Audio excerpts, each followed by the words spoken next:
அனைவருக்கும் வணக்கம். நம்முடைய NEET Physics Bio அப்படிங்கிற இந்த வீடியோ சேனலுக்கு உங்களை வரவேற்கிறோம்.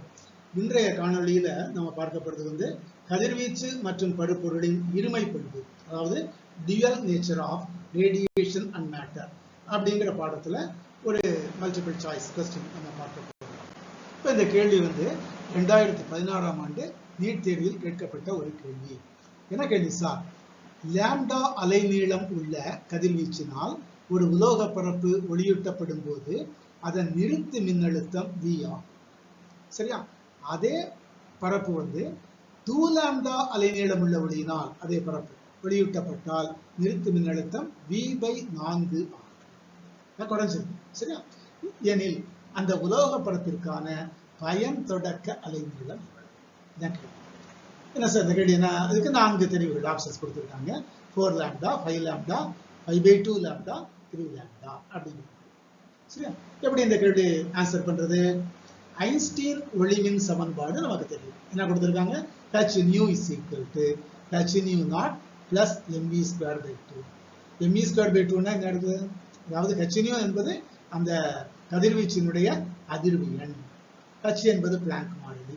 அப்ப hν சேர்ந்தா அந்த கதிர்வீச்சினுடைய ஆற்றல். இப்ப hν0, இது μ0 என்பது பயன்தொடக்க அதிர்வெண். இதற்கு இணையான பயன்தொடக்க அலைநீளம் இருக்கும். அதைத்தான் நம்ம கண்டுபிடிக்கணும். சரியா? சரி. mv²/2, அதாவது உலோக பரப்புல எலக்ட்ரான்கள் ஒளி விழும்போது எலக்ட்ரான்கள் அங்கிருந்து வெளியேறுகின்றன. அப்படி வெளியேறக்கூடிய எலக்ட்ரான்கள் தான் நமக்கு ஒளி மின்சாரத்தை கொடுக்கிறது. அந்த எலக்ட்ரான்களுடைய இயக்க ஆற்றல் mv²/2. இப்ப நிறுத்து மின்னழுத்தம்னா என்ன சார்? அந்த கரண்டை, அந்த மின்சாரத்தை நிறுத்துவதற்கு நம்ம எதிர் திசையில ஒரு மின்னழுத்தம் கொடுப்போம். அதைத்தான் நிறுத்து மின்னழுத்தம். ஒரு அழுத்தம் கொடுக்கும் பொழுது அந்த கரண்ட் பாஸ் ஆகிட்டே இருக்கும். ஒரு குறிப்பிட்ட அளவுக்கு அதிகமாகும் பொழுது, V கரண்ட் அளவுக்கு அதிகமாகும் போது, நிறுத்து மின்னழுத்தத்துக்கு சமமாகும் பொழுது என்னாகும்? அந்த எலக்ட்ரான்களுடைய ஃப்ளோ ஆற்றல் 0 ஆகி மின்சாரம் தரும். சரி, அதான் நிறுத்து மின்சாரத்தை நிறுத்தி E. அப்ப என்ன செய்யலாம்? இந்த EV, அதாவது Vங்கிற மின்னழுத்தம் கொடுக்கும் பொழுது எலக்ட்ரானுடைய சார்ஜ் மின்னூட்டம் E இல்லையா? அந்த EVங்கிற ப்ராடக்ட் எலக்ட்ரானுடைய ஆற்றலாக மாறுகிறது. இந்த ஆற்றல் தான் என்ன ஆகுது? இந்த எலக்ட்ரானுடைய ஆற்றலை, இயக்க ஆற்றலை நிறுத்தி E. அப்போ hν = hν0 plus mv²/2 பதிலா EV என்று சொல்லலாம். சரியா? சரி. இப்ப அது EVங்கிறது, அப்போ இந்த EV எந்த சைடு காட்டிருங்க? hν0 அடுத்த சைடு கொண்டு போனா என்ன ஆகும்?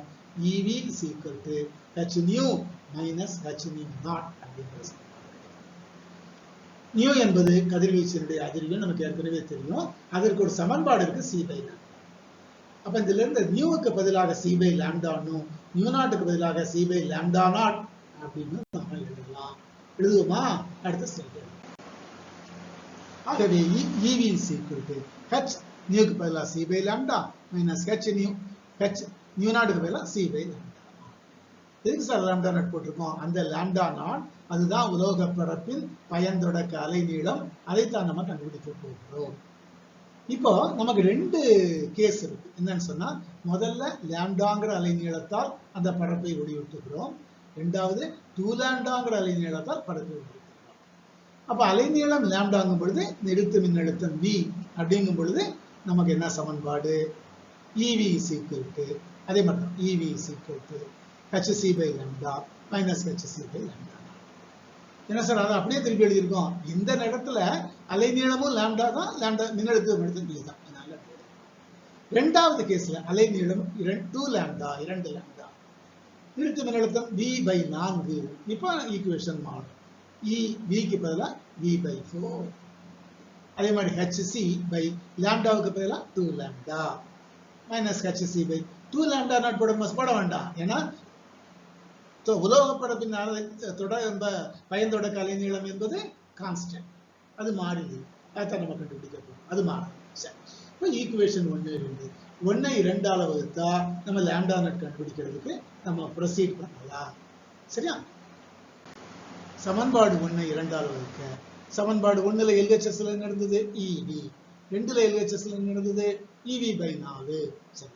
சமன்பாடு 1ல RHS நடந்தது hc × 1/λ minus 1/λ divided by ரெண்டாவது சமன்பாடு RHS என்ன HC into 1/2 lambda minus 1 by lambda. சரியா? லாம்டா வந்து 2 லாம்டா. சரியா? சரி. இப்போ EV by EV by 4. இப்போ நம்ம வகுக்கணும்னா என்ன செய்வோம்? தலைமாத்தி போட்டு பெருக்கிறோம். அப்போ 4 by EV வந்துருமா? சரி. மேலே EV இருக்கு, கீழே EV இருக்கு, அடிபட்டுருமா? அப்போ மேலே 4 மட்டும்தான் இருக்குமா? ஓகேயா? சரி. அப்போ வகுத்த பிறகு LHSல 4 இடப்பக்கத்தில் 4 மட்டும் இருக்கும். RHSல என்ன சார் இருக்கும்? HCB HC அடிபட்டாச்சு. 1 by lambda minus 1 by lambda divided by 1/2 lambda minus 1 by. இந்த டினாமினேட்டர் இந்த பகுதி இருக்கு இல்லையா, இதை அந்த சைடு கொண்டு போகணும் sir. 4 into 1/2 lambda minus 1 by. அங்க RHS என்ன சார் இருக்கு? ஏற்கனவே எடுத்தது 1 by lambda minus 1 by. இந்த 4 உள்ள கொண்டு போகுமா? 4/2 lambda minus 4 by lambda. இங்க அது அப்படியே தான் இருக்கு. 1 by lambda minus 1. 4/2 எவ்வளவு சார்? 2. அப்ப 2 by lambda minus 4 by lambda. 2 by lambda minus 4 by lambda. அந்த சைடு ஏற்கனவே இருந்தது 1 by lambda minus 1. என்ன செய்யலாம்?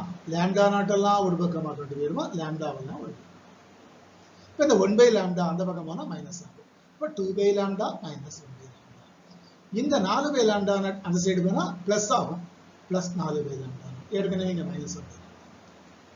அப்ப 4 by lambda naught minus 1 by lambda 3 by lambda. அந்த பக்கம் என்ன சார் இருக்குது? 2 by lambda minus 1 by lambda. அப்ப 1 by lambda.